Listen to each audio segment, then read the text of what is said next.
The first step toward getting what you want in life is brutally simple, but for most people, it is also one of the hardest things to accept. You have to take complete responsibility for where your life is going. Not partial responsibility. Not responsibility when things are going well. Complete responsibility. Because the moment you stop blaming everything outside of yourself, you gain something far more valuable than an excuse. You gain control. Think about how many times you've looked at your life and said, I would be further ahead if I had better opportunities. Maybe you've told yourself that your family didn't support you, the economy is bad, other people are luckier, you didn't have enough money, you didn't have the right connections, or somebody else held you back. And maybe some of those things are true. Life is not perfectly fair. Some people start with advantages that others don't have. Some people face obstacles that they never asked for. But there is a dangerous difference between recognizing an obstacle and allowing that obstacle to become your identity. You cannot control where you started, but you can control what you do from here. You cannot rewrite yesterday, but you can decide what tomorrow looks like. And if you spend your entire life waiting for circumstances to become perfect before you act, you could spend decades waiting. There will always be something wrong. There will always be another reason to delay. There will always be somebody who has more money, more experience, more confidence, more connections, or a better starting position. If you make your progress dependent on having perfect conditions, you have already given your power away. Taking responsibility means looking at your life honestly and asking yourself a question most people avoid. What am I doing that is keeping me where I am? Not what is everybody else doing. Not what did somebody else do to you.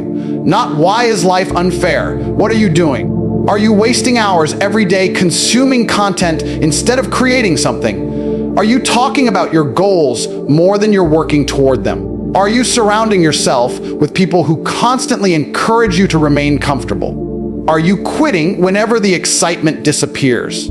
Are you choosing temporary pleasure over long-term progress? These questions can hurt, but they can also change your life because they move your attention towards something you can actually influence. The person who takes responsibility stops seeing themselves as a victim of circumstances and starts seeing themselves as the architect of their future.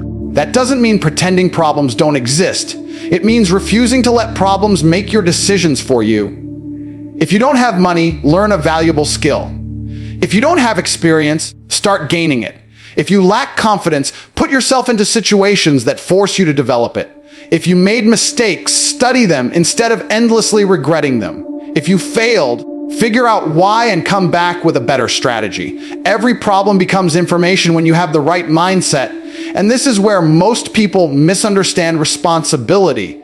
They think taking responsibility means saying everything is their fault. That's not the point. You may not be responsible for every problem that happened to you, but you are responsible for what you do next. That distinction is powerful. You might not have chosen your circumstances, but you can choose your response. You might not have created the setback, but you can decide whether the setback becomes an excuse or a lesson. You might not control what other people think about you, but you can control the standards you hold yourself to. You also need to stop waiting for someone else to give you permission to become the person you want to be. Nobody is going to walk into your room one morning and announce that you've finally been approved for success. Nobody is going to magically hand you discipline. Nobody can force you to become ambitious. Nobody can make you work harder when you don't feel like working. At some point, you have to make a decision for yourself. You have to decide that your future matters more than your excuses. Imagine what would happen if you stopped asking, why is this happening to me? And started asking, what can I do about it? That single change in language can change the way you see your entire life. The first question keeps you trapped in the past. The second question forces you into action. The first focuses on what you cannot control. The second searches for what you can control. This is why responsibility creates confidence. Confidence doesn't magically appear because you repeat positive statements to yourself. Real confidence comes from evidence. Every time you tell yourself you're going to do something and then actually do it, you build trust with yourself. Every time you wake up when you said you would, Complete the work you promised yourself you'd complete. Train when you said you'd train, and refuse to quit when things become uncomfortable. You're proving something to your own mind. You're proving that your words have weight, and once you start keeping those promises, your identity begins to change. You stop seeing yourself as someone who constantly talks about changing and start seeing yourself as someone who actually changes. You stop needing everyone around you to believe in you because you have started believing in yourself through your actions. You don't need to announce every goal. You don't need applause for every small achievement. You simply keep moving because you understand that the responsibility for your future belongs to you. The world will give you reasons to quit. People will doubt you.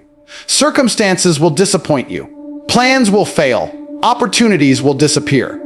Some days you will question whether you're making progress at all. But if you have accepted responsibility, none of those things get the final decision. You do. And once you understand that, getting what you want stops being about waiting for life to become easier and starts becoming about becoming stronger, smarter, more disciplined, and more capable of handling whatever life puts in front of you. Most people say they want success, but very few people understand what success actually demands from them. They want the result, but they don't want the repetition. They want the money, but they don't want to develop the skills. They want the strong body, but they don't want the uncomfortable training. They want freedom, but they don't want the responsibility that comes with earning it. They want confidence, but they don't want to repeatedly put themselves in situations where they might fail. This is where discipline separates the person who talks about changing their life from the person who actually changes it. Motivation feels powerful, but motivation is temporary. You can watch a powerful speech, listen to a song, read a book, or hear somebody describe an incredible future, and suddenly you feel unstoppable. You make promises to yourself. You decide that tomorrow everything will be different. But then tomorrow arrives and the excitement is gone. You're tired. You're distracted. You don't feel inspired anymore. And suddenly the goal that seemed so important yesterday doesn't feel quite as important today. This is exactly why you cannot build your future on motivation. You have to build it on discipline. Discipline means doing what needs to be done even when your emotions are telling you to do something easier. It means understanding that your feelings are allowed to exist, but they don't have to control your decisions. You can feel tired and still work. You can feel nervous and still take the opportunity. You can feel uncomfortable and still continue. You can feel like quitting and still take one more step. That is where real strength begins, because anybody can perform when everything is easy. The real test is what you do when there is no excitement left. Think about the goals you've set for yourself in the past. How many of them disappeared after a few days because the initial excitement faded? Maybe you promised yourself you would exercise every morning, learn a new skill, build a business, study harder, save money, or stop wasting time. At first you were excited, then life became normal again and the old habits returned. The problem wasn't necessarily that your goal was impossible. The problem was that you were depending on a feeling to keep you moving. Discipline removes that dependency. Instead of asking yourself, do I feel like doing this today? You start asking, what did I commit to doing? That is a completely different mindset. When you make your actions dependent on your mood, your performance becomes unpredictable. Some days you move forward, some days you don't, and eventually your progress becomes inconsistent. But when you create standards for yourself, your emotions become less important.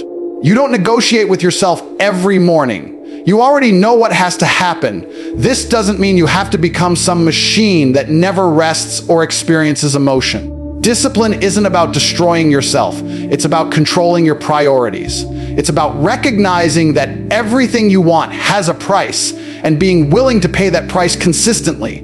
If you want a better future, you have to sacrifice some comfort today. If you want financial freedom, you may have to sacrifice unnecessary spending and develop valuable skills. If you want physical strength, you have to sacrifice some comfort and training. If you want knowledge, you have to sacrifice hours that could have been spent scrolling, watching entertainment, or doing things that provide immediate pleasure but little long-term value. The uncomfortable truth is that your habits are creating your future, whether you realize it or not. Every hour you waste is still part of your life. Every decision you make is reinforcing some version of yourself. When you repeatedly choose comfort, you become better at choosing comfort. When you repeatedly choose discipline, you become better at choosing discipline. Your identity is shaped by repetition. This is why you should stop focusing only on massive transformations. You need to become obsessed with keeping small promises to yourself. Wake up when you said you would. Finish the task you started. Train even when the session isn't exciting. Study when nobody is forcing you. Put your phone away when you know it is distracting you. Say no to something that gives you instant pleasure when you know it is taking you away from something more important. Every one of these decisions may seem insignificant, but together they create something powerful: self-respect. And self-respect is different from ego. Ego wants people to think you're impressive. Self-respect comes from knowing privately that you can trust yourself. You don't need an audience when you have discipline. You don't need people watching you complete the work. You don't need compliments every time you make progress. In fact, some of the most important work you will ever do will happen when nobody knows you're doing it. There will also be days when discipline feels completely unfair. You will look around and see people relaxing while you're working. You'll see people spending money while you're saving. You'll see people enjoying comfort while you're deliberately choosing difficulty because you have a bigger goal. In those moments, you have to remember that you're not competing with their lifestyle. You're building your own. You don't know what their future will look like, just as they don't know what yours will look like. Your job is to stay focused on the person you are trying to become. The ability to delay gratification is one of the greatest advantages you can develop. Anyone can choose what feels good right now. Discipline asks you to consider what will matter later. It asks you to trade a temporary feeling for a permanent improvement. And the more often you make that trade, the stronger you become eventually. Discipline stops feeling like punishment and starts becoming part of who you are. You don't have to constantly fight yourself because your standards become automatic. You begin to understand that doing the difficult thing isn't something you have to feel excited about. It's simply something you do because you've decided that your goals are worth more than your excuses. And while other people are still waiting for the perfect mood, the perfect opportunity, or the perfect moment to begin, you keep putting in the work, one decision at a time. The third principle is where many people completely misunderstand persistence. They think being relentless means doing the exact same thing over and over again, even when it clearly isn't working. That's not persistence, that's stubbornness. If you genuinely want to get what you want in life, you have to become relentless about the destination while remaining flexible about the route. You need a goal that matters enough to you that setbacks don't make you abandon it. But you also need enough intelligence and humility to recognize when your strategy needs to change. Think about how often people give up because their first attempt didn't work. They apply for one job and get rejected, so they decide they're not good enough. They start a business and don't make money immediately, so they conclude that business isn't for them. They approach someone and get rejected, so they allow one moment to destroy their confidence. They try to change their habits for a few weeks, fail, and then tell themselves that they simply don't have discipline. But failure doesn't automatically mean the goal is wrong. Sometimes it means the approach was wrong. Sometimes it means you weren't prepared. Sometimes it means you need more experience. Sometimes it means you need to learn something you didn't know before. This is why you have to separate your goal from your strategy. Your goal is where you're trying to go. Your strategy is simply the current road you're taking to get there. If the road is blocked, you don't throw away the destination. You find another road. If your plan isn't producing results, you analyze it. You make adjustments. You learn. You try again. The people who eventually achieve extraordinary things are rarely people whose first plan worked perfectly. They are people who kept adapting until they discovered what worked. You need to become comfortable with being wrong. That doesn't mean you should stop believing in yourself. It means you should stop believing that your first idea must always be correct. There is tremendous strength in being able to say, "This isn't working. What can I learn from it?" Instead of protecting your ego, protect your objective. If your ego is more important than your goal, you will refuse to change because changing feels like admitting defeat. But if the goal matters more than your pride, you'll happily change direction when the evidence tells you to failure can become one of your greatest teachers if you know how to use it. When something goes wrong, don't immediately turn it into a story about why you can't succeed. Study it. What exactly happened? Where did the plan break down? What did you underestimate? What skill were you missing? What decision could you have made differently? What information did you gain from the experience? These questions transform failure from an emotional event into useful data. Imagine two people experiencing the exact same rejection. One person says, "This proves I'm not capable," and walks away. The other says, "That didn't work." Why? The second person begins analyzing. Maybe their communication was poor. Maybe their preparation was weak. Maybe they targeted the wrong opportunity. Maybe they simply encountered bad timing. Whatever the reason, they now have information they didn't have before. They can make another attempt with a better understanding of the situation. The rejection didn't become the end of their journey. It became part of their education. This mindset is especially important because progress rarely happens in a straight line. You will have periods where everything seems to move quickly, followed by periods where nothing seems to happen. You may work for months without seeing the results you expected. You may question whether your effort is worth it. You may watch other people achieve things faster than you and wonder whether you're falling behind. These moments test whether you actually want the goal or whether you only wanted the excitement of pursuing it. Anyone can be committed when the results are immediate. Real commitment is revealed during the quiet periods when nobody is applauding, the numbers aren't improving, and there is no guarantee that your effort will pay off. That's when you have to remind yourself why the goal matters. Not because you are guaranteed success, but because you have decided that the person you want to become is worth the effort required to get there.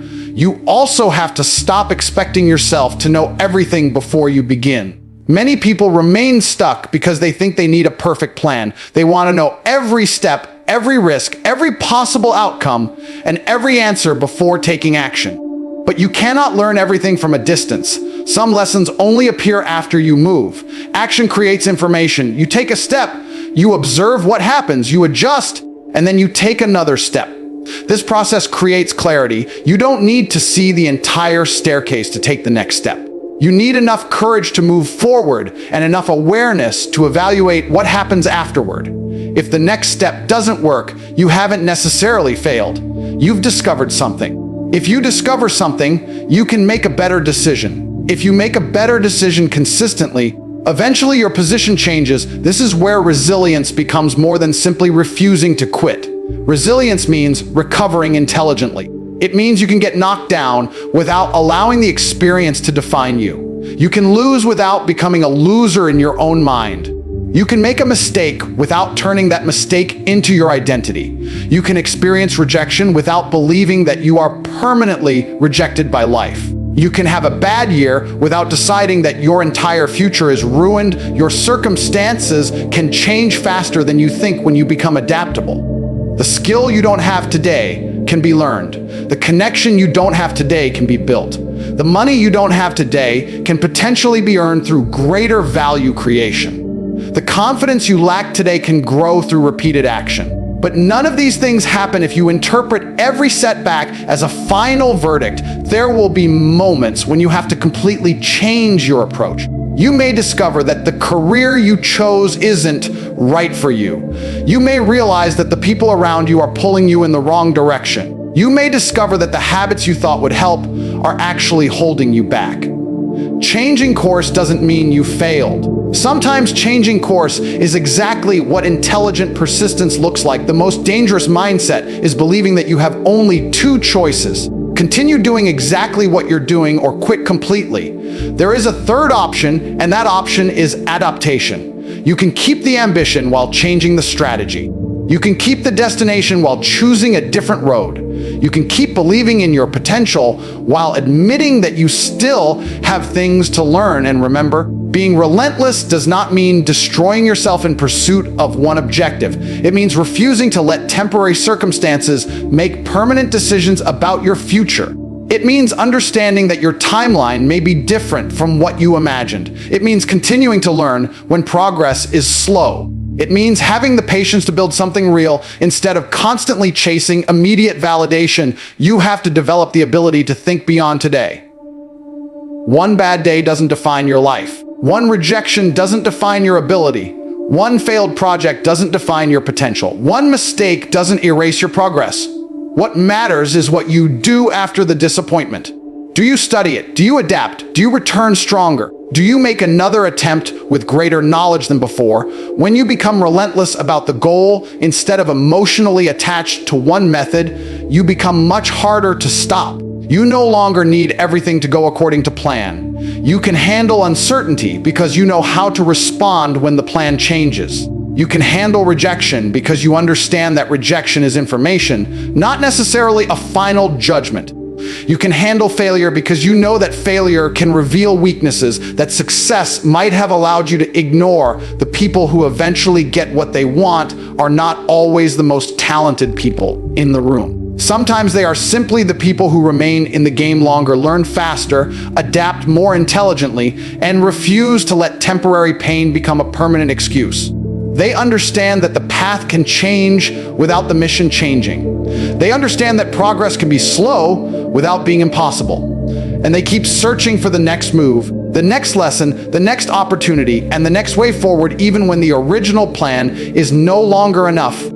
At the end of the day, getting what you want in life is not about wishing harder. It is about becoming the kind of person who can create the result you keep imagining. You can have dreams, ambitions, plans, and goals, but none of them matter if your daily actions continue to contradict them. The life you want is built through the decisions you make when nobody is watching, the standards you refuse to lower, and the actions you continue taking when motivation disappears. The first thing you have to do is take complete responsibility. Stop waiting for someone else to change your circumstances.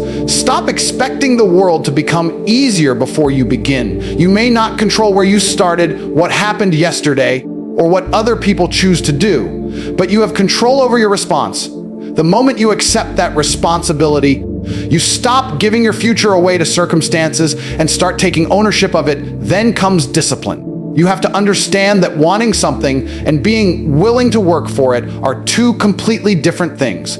Everyone wants the reward, but very few people want the repetition that creates the reward. Discipline is choosing your long-term future over your temporary feelings. It is doing the work when you're tired, staying focused when you're distracted, and keeping your promises to yourself when nobody is forcing you to keep them. Every disciplined action becomes another piece of evidence that you are capable of controlling your own life. And finally, you have to become relentless about your goal while remaining flexible about your method. Don't allow one failure to convince you that the entire mission is impossible. Don't confuse a bad strategy with an impossible dream. If something isn't working, learn from it, change your approach, improve your skills, try another direction. Get back into the game with more knowledge than you had before. Your first plan doesn't have to be perfect. What matters is your willingness to keep learning and moving forward. There will be days when you question yourself. There will be moments when progress seems too slow. There will be people who don't understand your ambition. There will be opportunities that disappear, plans that fail, and moments when quitting feels easier than continuing. But those moments don't determine your future. Your response to those moments does. You don't need to transform your entire life overnight. Start by changing what you do today. Keep one promise to yourself. Finish one difficult task. Eliminate one distraction. Learn one valuable skill. Take one uncomfortable action that moves you closer to the person you want to become. Then do it again tomorrow. And again after that. Your future is not created in one dramatic moment.